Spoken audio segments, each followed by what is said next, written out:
कई बार हम अपनी लाइफ को लेकर काफ़ी सीरियस हो जाते हैं कि जैसे कुछ बुरा होता है हम दुखी हो जाते हैं और पल भर में जब कुछ अच्छा होता है तो हम खुश हो जाते हैं। हम ये नहीं सोचते कि जो कुछ भी हमारे जीवन में होता है वो हमारे लिए अच्छा है या बुरा है। हमारे साथ घटी घटना का भविष्य में क्या प्रभाव पड़ेगा ये हमें खुद पता नहीं होता है। हमारी आज की कहानी आपको बुरी परिस्थितियों में धैर्य का महत्व सिखाएगी। कहानी को शुरू करने से पहले अगर आपने हमारे चैनल को सब्सक्राइब नहीं किया है तो कर लीजिए। एक समय की बात है, एक किसान था जिसके पास एक घोड़ा था।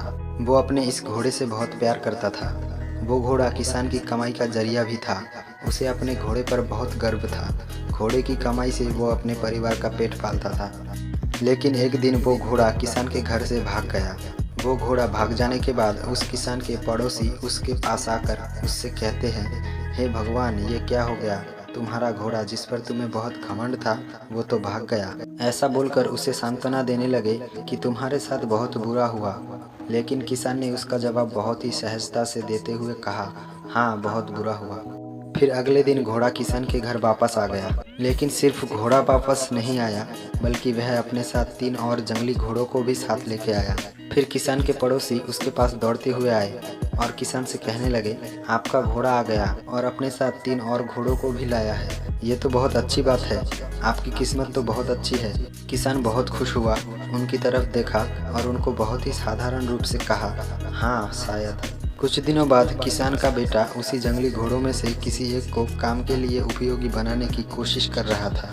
लेकिन इसी कोशिश के दौरान घोड़े ने उसे जमीन पर पटक दिया और उसका पैर बुरी तरह से टूट गया।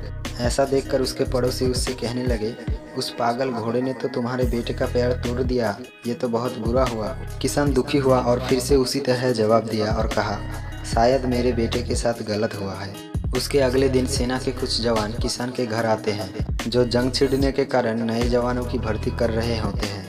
उनमें से एक जवान ने किसान के बेटे को देखा और बोला, इसका तो पैर टूटा हुआ है, हम इसे सेना में भर्ती नहीं कर सकते। और वे जवान गांव के बाकी सभी लड़कों को लेकर चले गए।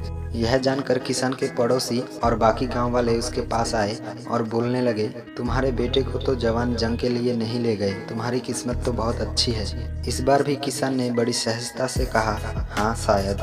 तो इस कहानी से हमें यह सीखने को मिलता है कि हमारे लिए चीज़ों को नकारात्मक ढंग से सोचने में ज़रा भी समय नहीं लगता है। जब भी कुछ हमारे अनुकूल होता है तो हम उसे बुरा ही समझते हैं। लेकिन सच बात तो यह है कि कोई नहीं जानता है कि जो हमारे साथ घटा है वो बुरा है या अच्छा। क्या आप ये बता सकते हैं कि हमारे साथ जो घटता है वो गलत है या सही? मुझे लगता है आपका जवाब होगा नहीं। हमारे बड़े बुजुर्ग सही ही कह गए हैं कि जो होता है अच्छे के लिए ही होता है। ये छोटी सी लाइन हमें बहुत कुछ सिखा जाती है। ये बात हमें कभी भी भूलनी नहीं चाहिए।